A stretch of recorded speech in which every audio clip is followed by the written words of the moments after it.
Oke guys, gue pengen bahas 3 ide bisnis yang menurut gue pemula bisa lakuin di 2022. Tapi ini gue bakal bahas beberapa yang lu harus lakuin berbeda di tahun ini dibanding tahun-tahun lalu. Soalnya beberapa dari ide bisnis ini sebenarnya tuh udah ada dari dulu. Cuma apa yang kita harus lakuin dan kenapa opportunity-nya tuh lebih menarik di tahun 2022. Dan kebanyakan dari ide ini sebenarnya bisa dilakuin dengan modal yang minim atau dimulai dengan modal yang minim. Nanti kalau misalnya udah punya cash flow, udah punya pendapatan, kita bisa ekspansi dan akhirnya bisa evolusi bisnis ini. Nanti kita bakal bahas satu-satu. Nah, ide pertama yang pengen gue bahas adalah white label product. Sebenarnya ini udah ada dari tahun-tahun lalu, tapi gue nggak tahu kenapa di marketplace sekarang tuh makin banyak yang gue lihat ini produk bagus banget. Tapi gara-gara informasi ya, gara-gara gak semua gampang di Google, gue tahu ini sebenarnya produk white label. Gue tahu ini sebenarnya kalau lu cari modalnya itu harganya cuma 30.000, tapi mereka jual 150.000. Dan kenapa white label ini menarik? Karena ini tuh kebanyakan orang kalau misalnya mau mulai bisnis tuh mereka bingung dari product development. Gimana caranya gue bikin produk yang bagus, gimana cara gue ngedesain produk yang menarik banget buat customer, terus nanti izinnya gimana, terus R&D-nya gimana. Bagi yang nggak tahu gue jelasin lagi dulu. White label dibanding produk sendiri, artinya ada produk di luar sana yang generik, yang umum, yang sebenarnya produsennya tuh ngejual ke semua orang.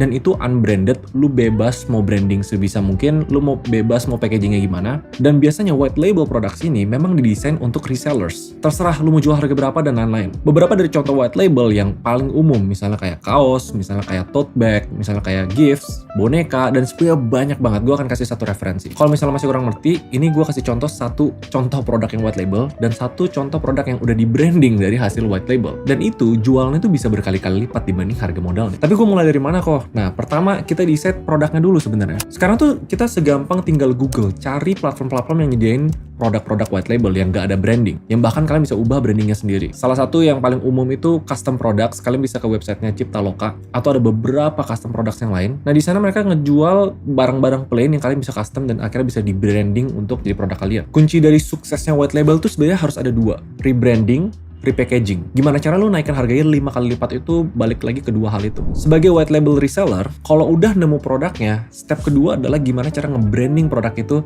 seakan kayak produk yang mahal yang kalian udah R&D dan lain-lain. Ya, contohnya kayak gini. Terus maksudnya gimana kalau ini modalnya kecil? Nah, kebanyakan dari produk white label ini, itu kalian bisa pesan by order. Jadi nggak perlu ngestok barangnya banyak. Misalnya kalau di platform yang kayak custom-custom gitu, kalau misalnya ada orderan, baru kalian order gitu. Jadi uangnya udah masuk dari klien, baru kalian yang order. Kalau mau lebih ekstra, biasanya kalian kirim dulu ke tempat kalian di rumah gitu misalnya, terus kalian packaging dengan bagus baru dikirim ke customer. Kalau misalnya lebih pengen simple, ya udah langsung kirim ke customer ya. Tapi beberapa platform-platform ini tuh sebenarnya bisa jasa custom packaging. Nah, kalian harus perhatiin di sana. Kalau kalian jualan produk retail, juga ada produk yang penting banget juga adalah gimana cara kalian komunikasi dengan customer. Kalau misalnya custom, pasti kebanyakan kalian ngobrol di WA gitu misalnya. Dan kalian bisa pakai aplikasi yang menurut gua keren banget, yaitu aplikasi Sally. Walaupun kalian jual di banyak marketplace, at the end customer service itu pasti satu pintu. Dan aplikasi Sally itu ngebantu kalian banget untuk bisa nge-serve customer ini. Bagi yang nggak pernah tahu produknya, dia tuh online selling assistant. Jadi dia kayak aplikasi yang kalian bisa download, dan itu keyboard custom yang kalian bisa pakai untuk beberapa fiturnya, mempermudah kalian untuk serve your customer. Contohnya ada beberapa fitur auto text. Kalau misalnya mereka nanya, ini ordernya berapa lama, itu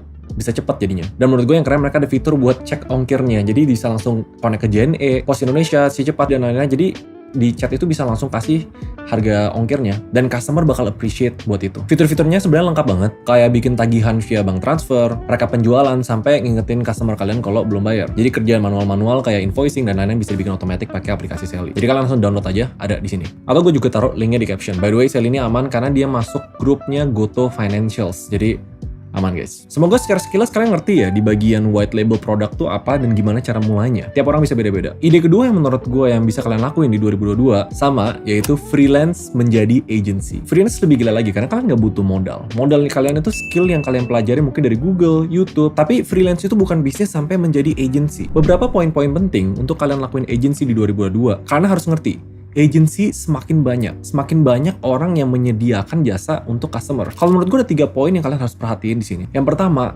jangan main di mass market untuk freelance dan agency. Misalnya kalian punya skill graphic design, kalian kerucutin lagi graphic design untuk content creator, graphic design untuk product finance. Jadi dengan kalian go niche, kalian kompetisinya jadi nggak terlalu gede. Yang kedua, kalau misalnya mau ngebangun agency, sekarang tuh bukan zamannya ngebangun portfolio, tapi ngebangun reputasi. Bedanya portfolio dengan reputasi. Portfolio itu kalian simpan untuk diri sendiri, yang kalian kasih lihat kalau misalnya kalian minta. Tapi reputasi, kita di zaman content creating, kalian sebagai agency harus mengeluarkan karya-karya kalian di social media, mau itu TikTok, mau itu Instagram. Apalagi kalau misalnya hasil kerja kalian itu dapat recognition, misalnya misalnya award dan lain-lain, itu bakal nge-boost banget di tahun ini. Dan yang ketiga yang ngebedain agency di tahun 2022 dibanding tahun lalu adalah kalian harus mulai nge-charge berdasarkan result, bukan berdasarkan SOW. Maksudnya gimana kok? Nih, analoginya kalian seorang web developer. Biasanya kalian nge-charge, satu website 3 juta. Tapi kalau misalnya agency pengen expand secara besar, kalian harus tahu, dengan kita ngedesain landing page ini akan naikin sales untuk customer berapa gitu misalnya. Ini bakal dapetin followers ke Instagram, misalnya kalau graphic design, berapa gitu. Dan akhirnya klien bakal lebih tutup mata untuk soal harga. Kalau misalnya kalian bisa ngejanjiin mereka suatu performance. Dan itu menurut gue tips-tipsnya kalau kalian mau mulai bisnis freelance to agency. Kalau menurut gue ini bisnis yang gak bakal mati, karena sampai selamanya badan-badan ini, company-company ini tuh bakal selalu butuh services di luar dari yang mereka hire. Tinggal gimana caranya kita stand out. Nah yang ketiga itu adalah niche market retailer. Mungkin bahasanya kayak agak terlalu gimana ya. Tapi intinya ini jualan online yang kalian harus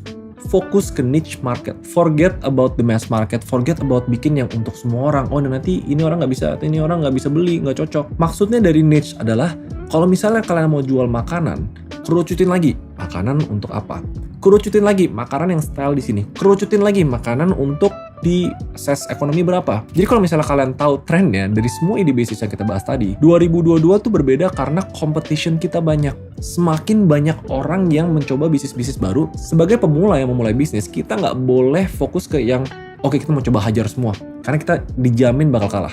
Yang kita lakukan adalah kalau kita mau jualan barang, mau jualan keripik, mau jualan barang yang kita produksi sendiri, fokus ke niche market. Contoh niche market retailer ya, contohnya pet supplies, misalnya untuk pets. Karena gue punya Nala, gue udah mulai lihat nih ada beberapa toko-toko yang mungkin bukan kayak Palogada jualannya, tapi dia jual khusus untuk bulu, misalnya khusus untuk rambut produknya. Di Indo tuh paling sering search term kucing sebenarnya. Nah kalian bisa pikirin apa sih yang kalian mau jual tapi yang niche, misalnya kucing khusus untuk makanannya, untuk mainannya, dan fokus terus di sana. Atau misalnya sekarang lagi rame K-pop-an yang biasanya orang cuma jualan apa tuh merchandise-nya dan lain-lain. Kalian nge-package itu jadi gift, tapi fokus ke niche-nya aja. Kalau K-pop misalnya orang sukanya BTS, ya udah BTS aja fokus gitu. Dan itu hal-hal kecil yang at the end menurut gue akan memudahkan kalian sebagai pebisnis pemula untuk dapat market share. Menurut gue ide-ide ini bakal pointless kalau misalnya nggak dieksekusi. Kenapa gue bilang ini ide-ide yang bisa dimulai untuk bisnis pemula, dan kata kuncinya adalah going niche. Karena kebanyakan dari ide ini sebenarnya nggak terlalu butuh modal gede. Yang butuh adalah usaha dan get creative biar kalian bisa dapat customer. Again, thank you Sally buat sponsori video ini. Kalian bisa cek di caption. Kalau menurut kalian ide yang paling menarik tuh ide yang mana? Coba ngobrol di komen. Dan kalau misalnya kalian udah pilih nih, idenya misalnya reseller atau misalnya niche market retailer, kira-kira mau jual apa? Kalau misalnya nanti gue cek komennya dan gue ada waktu, gue bakal balas-balasin, mungkin kasih feedback untuk ide-ide kalian. Menurut gue,